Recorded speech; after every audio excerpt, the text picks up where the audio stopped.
1645년 단 한 표의 차이로 올리버 크로멜이라는 사람이 영국의 통치권을 갖게 됩니다.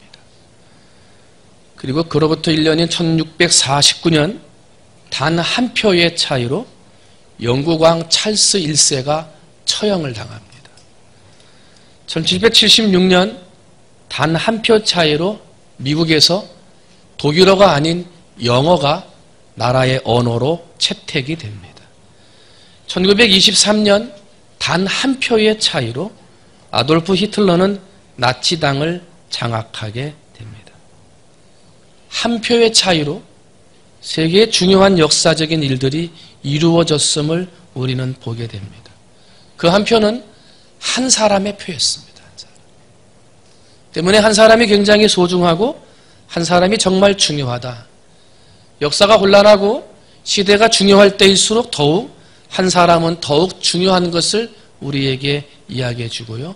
그 한 사람이 하나님 앞에 헌신된 사람이라면 더더욱 그 한 사람은 중요한 사람이다. 그리고 하나님은 그렇게 헌신된 한 사람을 찾고 계시다. 헌신된 사람.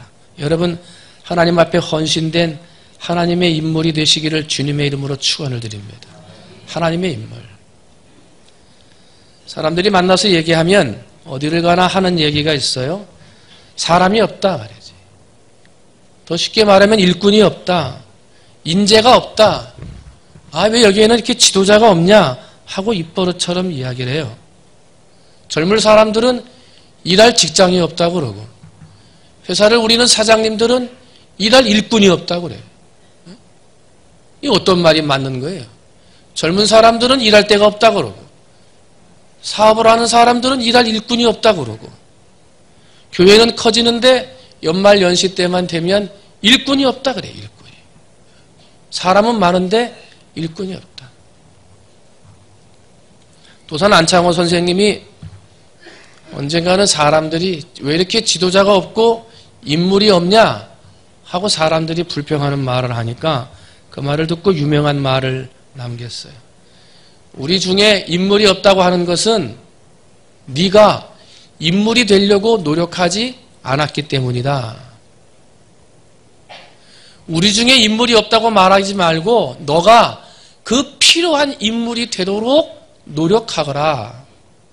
왜 그렇게 살지 않느냐 하고 이야기를 했다는 거예요. 뭐 인물이라고 해서 특별한 사람을 기다리는 겁니까? 하늘에서 뚝 떨어지는 사람이에요? 땅에서 솟아오르는 인물을 기다리는 것입니까? 그런 인물이 없다고 지금 힘들어하는 것이냐고요? 그렇지 않다는 거죠. 사랑하는 성도 여러분, 여러분들이 사람이 없다, 일꾼이 없다, 인재가 없다, 인물이 없다라고 말하기 전에 먼저 여러분이 있는 자리에서 꼭 필요한 한 사람, 그 인물이 되시기를 주님의 이름으로 축원을 드립니다. 그리고 내 자리에서 인물이 없다, 사람이 없다 말하기 전에 내가 인물이 되고 그리고 내가 남을 도와서 내 옆에 있는 사람을 사회에 필요한 사람, 하나님에게 필요한 인물로 만들어 가시는 여러분이 되시기를 주님의 이름으로 축원을 드립니다. 그러니까 우리가 무슨 노력을 안 하는 거예요. 인물이 없다, 사람이 없다, 인재가 없다 말을 하는데 노력을 안 한다는 거예요. 내가 인물이 되려고 하는 노력, 내가 누군가를 도와서 인물을 만들려고 하는 노력을 하지 못한다는 거예요. 오늘 이 자리에 앉아있는 여러분들은 여러분 한 사람 한 사람이 하나님의 인물이 될 뿐만 아니라 여러분 한 사람 때문에 내 주변에 있는 사람들을 하나님의 인물로 많이 만들어 가시는 좋은 인물들이 다 되시기를 주님의 이름으로 축원을 드립니다. 하나님이 세상을 창조하시고 인간을 창조하셨어요. 그리고 만물을 다스릴 권세를 사람에게 주셨어요. 목자를 세워서 양을 다스리듯이 아버지를 세워서 가정을 다스리듯이 왕을 세워서 백성을 다스리듯이 하나님의 창조 세계는 위계 질서를 만들어 주셨습니다. 사람에게 다스리는 권세를 주었지만 사람에게는 다스리는 권세만 있는 게 아니라 하나님으로부터 다스림을 받는 권세도 있습니다. 때문에 사람은 다스림받는 존재이기도 하고 또한 내가 누군가를 다스릴 수도 있는 존재라고 하는 거예요.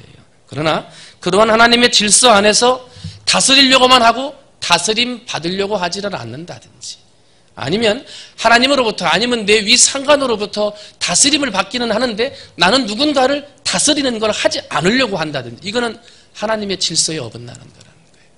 하나님은 내가 다스림 받게 하시고 그 다음에 내가 또한 누군가를 다스리게 하시면서 하나님의 위계 질서를 세워가시고 그 질서 안에서 하나님의 뜻과 계획을 이루어 가신다는 거예요. 그 속에서.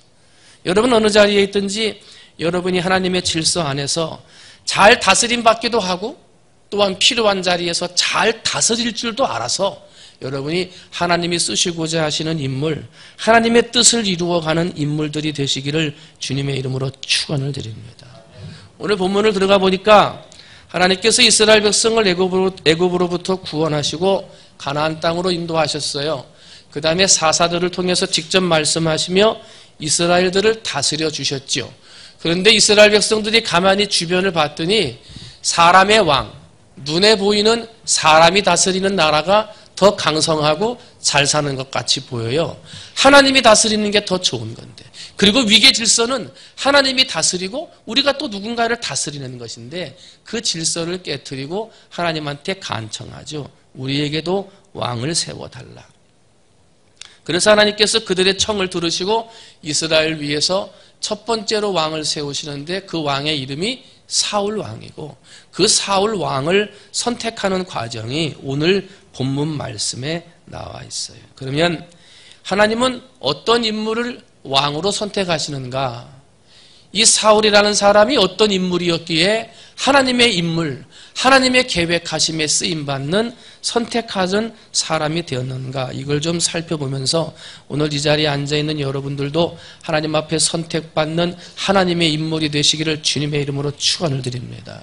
첫 번째로요, 이 사울이 어떠한 모양의 사람이었냐면 효도의 사람이었다 하는 거예요. 효도의 사람.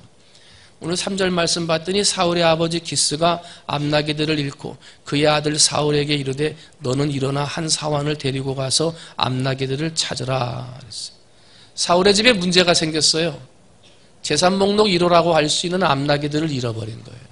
어떻게 잊어버렸는지 몇 마리를 잊어버렸는지 나오지는 않아요. 그러나 어쨌든 재정적으로 큰 문제가 생겼고 손실이 생기게 된 거예요. 그래서 기스는 자신의 아들 사울에게 빨리 종을 데리고 나가서 나귀들을 좀 찾아와라 하고 말했고요. 보니까 사울은 그 말에 즉각 순종했다는 거예요. 아버지의 말에 순종해서 즉각 순종해서 이 암나귀들을 찾으러 나가는 효도의 마음을 갖고 있는 사람이었다는 거예요. 부모에게 효도하는 마음이 없는 사람은요, 그 인격이 파괴된 인격입니다. 가정에서 효도를 배우지 못한 사람이 사회에 나가서 어른을 공경한다? 그럴 수 없습니다. 가정에서 부모의 말씀에 순종하지 못하는 사람이 사회에 나가서 상관에게 다스림을 받는다? 그럴 수 없습니다. 가정에서 효를 모르고 가정에서 부모의 말에 순종할 줄 모르는 사람이 나라를 다스리고 정치를 한다? 이것은 있을 수가 없는 거예요. 기대할 수가 없는 것입니다. 때문에 어느 자리에 어느 곳에 있든지 효도하는 사람이 칭찬받고 효도하는 사람들이 하나님의 복을 받게 되어져 있는 거예요. 오늘날에도 많은 사람들이 이력서를 가지고 직장에 취직하기 위해 내는데 사장님들이 그러시는 거래요. 이력서를 보니까 인물은 다 참 좋고 말이지. 학력이나 이런 것들을 봤더니 다 비슷비슷한데 이게 누가 좋은 사람인지를 모르겠더라는 거예요. 그리고 이제 면접을 해서 봐야 되는데 면접을 해도 예상되는 질문들을 다 받아가지고 오다 보니까 아주 말들도 잘한다는 거예요. 그런데 거기에서 어떤 사장님들은 가정의 평화를 물어본다는 거예요. 부모님에게 효도하고 있는지 부모님의 말씀에 순종하고 있는지 이런 것을 넌지시 물어본다는 거예요. 그래서 가정이 평안하지 못한 사람은 사회생활, 직장생활도 평안하지 못할 것이기 때문에 잘 안 뽑는다는 거예요. 그러나 부모님을 모시고 산다든지 부모의 마음을 기쁘게 이야기하면서 가정생활을 편안하게 하는 사람들이 있으면 그런 사람들을 뽑는다는 거예요. 왜? 가정에서 부모에게 효도하고 부모의 말에 순종할 줄 아는 사람은 사회생활, 직장생활도 잘할 수 있으리라고 생각한다는 거예요. 여러분들이 세상에서도 효도해서 직장생활, 사회생활 잘 할 뿐만 아니라 효도해서 하나님이 찾으시는 인물, 하나님이 선택하셔서 복 주시는 인물들이 되시기를 주님의 이름으로 축원을 드립니다. 이제 사울이 종을 데리고 길거리로 나간 거예요. 도망간 나귀를 찾으러 가는데 이게 동으로 갔는지 서쪽으로 갔는지 알 길이 없는 거예요. 이 넓은 천지에 어디에 가서 암나귀를 찾느냐 말이에요. 그리고 아들이니까 아버지가 시켰으니까 순종은 했으니까 뛰쳐나왔는데 찾다가 해가 좀 뉘엿뉘엿 지고 저녁 때가 되면 그때 가서 집에 들어가도 돼요. 아버지 하루 종일 낮에 찾아봤는데 찾지를 못했어요 하고 들어가도 괜찮거든요. 근데 사울은 그렇게 하지 않았어요. 에브라임 산지를 돌아서 살리사 땅을 돌아서 사알림 땅으로 돌아서 베냐민 사람의 땅으로 갔다가 숲 땅이라는 곳까지 이르게 되었다 그래요. 이 옛날 명칭들이기 때문에 정확한 지역의 구분은 하기 어렵습니다만 아마도 몇 날 며칠을 그는 이 암나귀들을 찾아 헤매었을 것이다 라고 학자들은 이야기합니다. 그냥 아버지가 시켰으니까 하루 한나절 동안 나서 돌다가 밤이 되니까 아버지 껌껌해서 들어왔어요. 야 임마 그거 안 찾고 왜 들어오냐? 그렇게 하겠냔 말이지. 아버지는 그렇게 안 한다.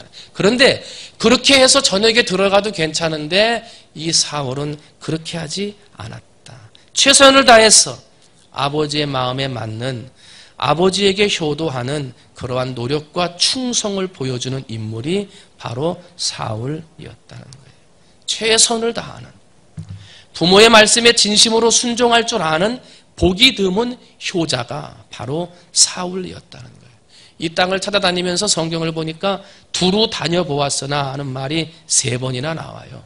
두루두루 찾았는데 찾지를 못했다는 거예요. 그런데 암나귀는 못 찾았다고 성경에 지금 전반전 뒷부분에 이제 찾았는데 나왔습니다만은 이렇게 찾아 헤매는 복이 드문 효자 사울의 인물됨을 하나님이 보셨다는 거예요. 그리고 하나님이 그를 왕으로 선택하셨다는 거예요. 여러분 효자가 되시고 효녀가 되시기를 주님의 이름으로 축원을 드립니다.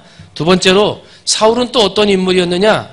착한 마음, 배려할 줄 아는 사람이었습니다. 착한 마음의 사람, 배려할 줄 아는 사람. 몇 날 며칠을 찾았는데 나귀가 보이지 않아요. 그래가지고 사울이 가만히 서서 생각을 하는 거예요. 야 나귀를 못 찾았으니까 아버지한테 혼나겠구나. 그렇게 생각했다고 기록되어 있습니까? 아니에요. 몇 날 며칠을 찾은 다음에 갑자기 서서 생각하기를 아버지께서 나귀는 고사하고 아들까지 잃어버릴까 걱정하시겠구나 하고 아버지의 마음을 생각했어요. 아버지의 마음. 그들이 숲땅에 이른 때에 사울이 함께 가던 사환에게 이르되 돌아가자. 내 아버지께서 암나귀 생각은 고사하고 우리를 위하여 걱정하실까 두려워하노라. 암나귀를 찾아오라고 아버지가 보내긴 보냈지만 헤매이고 헤매다가 아들까지 잃어버리면 안 된다 생각하는 아버지. 몇 날 며칠을 찾아 헤매는 아들이 얼마나 고생하고 있을까 하고 걱정하는 아버지의 마음을 헤아리는 착한 마음. 나이 드신 아버지를 배려하는 사람이 바로 사울이라는 사람이었어요. 아버지가 얼마나 걱정하실까.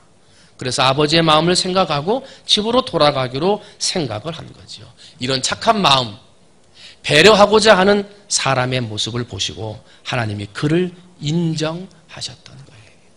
여러분, 여러분도 더더욱 착한 마음, 상대방을 배려하고 상대방의 마음을 헤아릴 줄 아는 그런 마음을 가져서 하나님 앞에 인정받으시기를 주님의 이름으로 축원을 드립니다.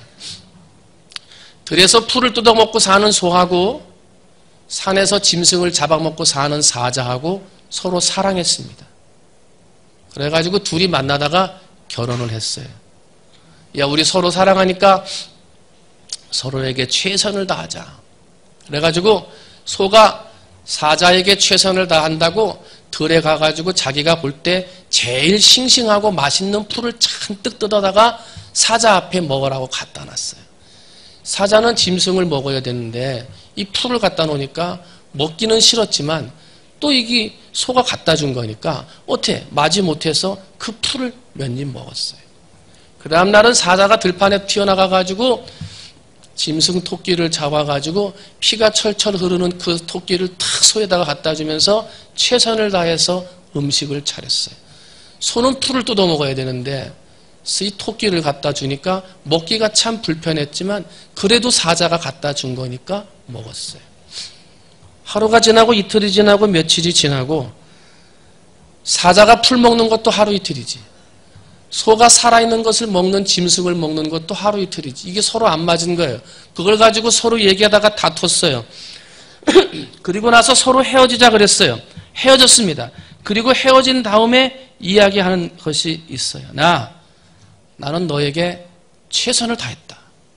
최선을 다했다. 지금 내가 헤어지는 것은 나 때문에 헤어지는 게 아니고 너 때문에 헤어지는 거다. 왜? 나는 최선을 다했다. 소는 소의 눈으로만 사자를 봤어요. 상대방을 배려하지를 못했어요. 사자는 사자의 눈으로만 소를 봤어요. 소의 입장을 배려하지를 못했어요. 그냥 소는 소의 세상이고 사자는 사자의 세상에서만 사는 거예요. 둘이 합쳐져서 결혼을 했다고 하는데 상대방의 입장을 배려하지 못하는 모습으로 최선만 다했어요. 나 위주로 생각하는 최선, 상대방을 배려하지 못하는 최선. 그 최선은요, 최선을 다할수록 최악의 결과를 낳습니다. 상대방을 배려하고 상대방을 생각하는 마음이 최선을 다할 때 좋은 열매 맺는 것이라는 거예요. 여러분, 나 자신만을 생각하지 말고 항상 상대방을 생각할 줄 아는 착한 마음, 배려하는 마음을 갖고 사는 여러분이 되시기를 주님의 이름으로 축원을 드립니다. 내가 불편하면 저 사람도 불편하겠구나. 그래서 항상 나의 불편함을 먼저 말하기 전에 상대방의 불편함을 먼저 배려할 줄 아는 착한 마음, 배려하는 마음을 갖기를 주님의 이름으로 축원을 드립니다. 사울이 그런 거예요. 몇 날 며칠을 헤매면서 얼마나 힘들었겠어요. 잠이나 제대로 잤겠어요? 밥은 제때 먹었겠냐고요. 힘들었겠죠. 고통스럽고 다리는 아프고 피곤했을 거예요. 아버지가 괜히 시켜가지고 힘들게 말이지 이렇게 하지 않았어요. 힘들고 어려웠지만 그 중에도 아버지를 먼저 생각했어요.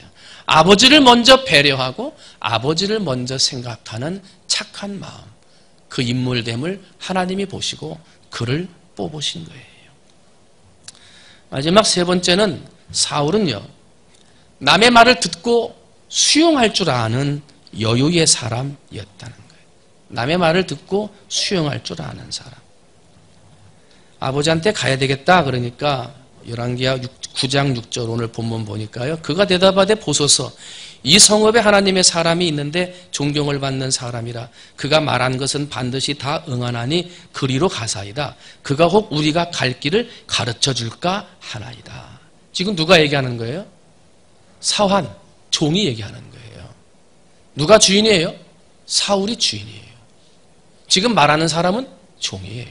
그런데 사울은 종의 말을 받아들여요. 종의 충고를 기꺼이 받아들이고 흔쾌히 받아들이고 윗사람이 아랫사람의 말을 받아들이고 주인이 종의 말을 받아들였어요. 그 충고를 받아들이는 마음을 하나님께서는 좋은 마음으로 보셨다는 거예요. 나만 장군이 있어요. 아람 왕의 군대 장관. 문둥병에 걸렸어요. 엘리사 선지자에게 고침받으려고 왔어요. 그런데 엘리사 선지자는 내다보지도 않고요. 요단강에 몸을 7번 씻어라. 그러면 네 살이 여전하여 깨끗하리라. 이렇게 사람을 통해서 말하고 내다보지도 않아요. 그래도 장군인데 기분이 불쾌했어요. 정중히 나와서 하나님의 이름을 부르면서 상처에다가 손을 대고 기도해서 고쳐줄 줄 알았는데 삐끔하게 사활 하나 보내가지고 이야기만 하니까 우리나라에 요단강만한 물이 없어서 내가 여기에 씻으러 온 줄 아느냐 하고 불쾌함을 드러내고 돌아가려고 해요. 그때 열왕기하 5장 13절을 봤더니 내 아버지여 선지자가 당신에게 큰 일을 행하라 말하였더라면 행하지 아니하였으리까 하물며 당신에게 이르기를 씻어 깨끗하게 하라 하미리까 하고 나만 장군의 종들이 만류하는 거예요. 아니 지금 이보다 더 큰 일을 하라고 해도 고침받으려면 해야 되는데 저 강물에 가서 7번 씻으라는 게 뭐가 어렵습니까? 하고 종들이 충고를 했고요. 그 충고를 나만 장군이 들었어요. 그리고 가서 요단 강물에 7번 몸을 잠그니까 그 상처가 깨끗해졌더라는 거예요.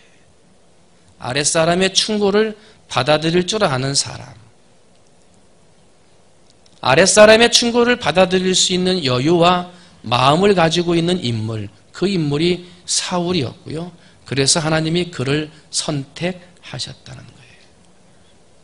그런데 오늘 본문을 보면 다 읽지는 않았습니다만은 이 아버지가 암나귀를 잃어버리고 아버지가 사울에게 나귀를 찾아오라고 그러고 한나절만 찾다가 저녁에 들어가도 되는데 그렇게 하지 않고 몇 날 며칠을 이 땅 저 땅으로 다니면서 막 찾아다니고 고생했던 그 모든 과정이 하나님의 계획하심 속에 있었다라고 그 뒤에 기록하고 있어요. 오늘 15절 16절 읽지는 않았습니다만 거기를 봤더니 사울이 오기 전날에 여호와께서 사무엘에게 알게 하여 이르시되 내일 이맘때에 내가 베냐민 땅에서 한 사람을 네게로 보내리라. 그래. 하나님께서 사울을 베냐민에게 보내시겠다는 거예요. 그 이유가 뭐라고 했냐면 내가 한 사람을 네게로 보내리니 너는 그에게 기름을 부어 내 백성 이스라엘의 지도자로 삼으라. 그가 내 백성을 블레셋 사람들의 손에서 구원하리라. 내 백성의 부르짖음이 내게 상달되었으므로 내가 그들을 돌보았노라 하셨더니 하고 기록하고 있어요. 지금 블레셋 사람들 때문에 고통을 당하고 하나님 이 블레셋의 손에서 구원해 주세요 하고 하나님 앞에 기도했고 하나님의 그 기도를 들으사 한 사람을 선택하셨는데 그 사람이 사울이라는 사람이라는 거예요. 그러면 사울왕을 선택했으면 바로 엘리사가 가서 기름을 붓고 야 인데 네가 왕이 됐으니까 블레셋의 손에서 우리를 구원하라 이렇게 말하면 되는데 하나님은 그렇게 하지 않고 아버지가 나귀를 잃어버리게 하고 가정에 문제를 주고 어려움을 주고 재정적인 손실을 주고 아들은 그것 때문에 길거리에 나가서 어디에 있는지도 모르는 암나귀들을 몇 날 며칠을 찾게 하는 고통과 수고와 어려움의 길을 재촉하셨다는 거예요. 그렇게 하셔서 도착한 발걸음이 가봤더니 엘리사가 있는 땅에 도착하더라는 거예요. 우리의 삶에 좋지 않은 일들, 이해할 수 없는 일들, 발이 아프고 힘들고 어려운 일들이 생긴단 말이에요. 하나님께서 좀 편하게 좋게 한 번에 해주시면 좋은데 그렇게 하지 않고 자꾸 문제를 주시고 어려움을 주셔서 자꾸 나가라 하신다는 거예요. 찾아라 자꾸 말씀하신다는 거예요. 그런데 여러분 하나님이 내 안에 어떠한 일을 어떠한 어려운 일을 어떠한 삶에서 길을 찾아다녀야 할 일들을 주시든지 그 일들 뒤끝에는 하나님의 계획과 섭리하심이 있다는 거예요. 당장은 손해가 나는 것 같고 암나귀를 어디서 찾아야 되나 몇 날 며칠 고생하는 길이 분명하지만 그 다음의 길은 다 하나님의 섭리와 계획하심 속에 있다 하는 거예요. 하나님이 우리 삶 가운데 일하신다. 우리의 삶은 하나님이 허락하시는 것이 없이는 하나도 잘못되는 것이 없다. 우리의 삶은 다 하나님이 인도하고 계시다는 거예요. 마태복음 10장 29절 참새 2마리가 한 아사리온에 팔리지 아니하느냐 그러나 너희 아버지께서 허락하지 아니하시면 그 하나도 땅에 떨어지지 아니하리라. 사람들이 하찮게 생각하는 참새 한 마리도 하나님이 허락하지 않으면 떨어지지 않는다는 거예요. 다 하나님의 계획과 섭리가 있다는 거죠. 그런데 계속해서 마태복음 10장 30절 31절을 보면 너희에게는 머리털까지 다 세신 바 되었나니 두려워하지 말라. 너희는 많은 참새보다 귀하니라. 하찮은 참새 한 마리도 하나님이 허락하지 않으면 떨어지지 않는데 너희는 두려워하지 말라. 왜? 많은 참새보다 귀하니라 하는 거예요. 하나님은 우리의 삶에 좋지 않은 일들도 허락하십니다. 그러나 그 좋지 않은 일들을 통해 하나님의 뜻과 목적을 이루어 가십니다. 우리는 내 뜻대로 사는 사람이 아니라 하나님의 뜻대로 사는 사람. 내 뜻을 높이고 자랑하는 사람이 아니라 하나님의 뜻을 높이고 자랑하는 사람이에요. 때문에 잘 돼도 하나님의 뜻을 이루는 것이고 못 돼도 하나님의 뜻을 이루는 거예요. 바라기는 이 자리에 머리 숙인 사랑하는 성도들은 어느 자리 어느 곳에 있든지 혹 기스가 암나기를 잃어버려서 재정적인 손실을 당하거나 이 사울이 몇 날 며칠을 돌아다니며 힘들게 고생해야 되는 어려운 문제들 앞에 있더라도 그 길 끝에는 하나님의 뜻이 있다. 그 길 끝에는 하나님의 섭리가 있다라고 하는 믿음을 가지고 잘 참고 견디어 하나님 앞에 영광 돌리는 여러분이 되시기를 주님의 이름으로 축원을 드립니다. 사람들은 인물이 없다 그래요. 일할 일꾼들이 없다 그래요. 누군가가 좀 더 와서 도와주면 좋겠다 그렇게 말을 해요. 여러분들이 이제 노력하셔서 누군가가 기다릴 수 있는 인물들이 되시기를 주님의 이름으로 축원을 드립니다. 좀 노력하고 좀 참고 좀 기도하고 설령 그것이 재산적인 손실이나 몇 날 며칠을 헤매야 되는 것 같은 어려운 일들이 있다 하더라도 그 일들을 통해 왕을 만들어 가셨잖아요. 그 일을 통해 첫 번째 왕으로 임직하시잖아요. 그런 일들이 하나님의 뜻이요 섭리였다는 거예요. 어느 자리에 있든지 여러분이 누군가가 찾으시는 그 한 인물, 하나님의 인물들이 되시기를 주님의 이름으로 축원을 드립니다. 그래서 우리 충무중앙교회는 인물이 없다, 일꾼이 없는 것이 아니라 모든 사람들이 노력하고 수고해서 하나님이 찾으시는 하나님의 인물들이 많아 하나님의 역사를 이루어 나가는 우리 충무중앙교회를 만드는 우리 하나님의 인물들이 다 되시기를 주님의 이름으로 축원을 드립니다. 기도하겠습니다. 사랑의 하나님 아버지,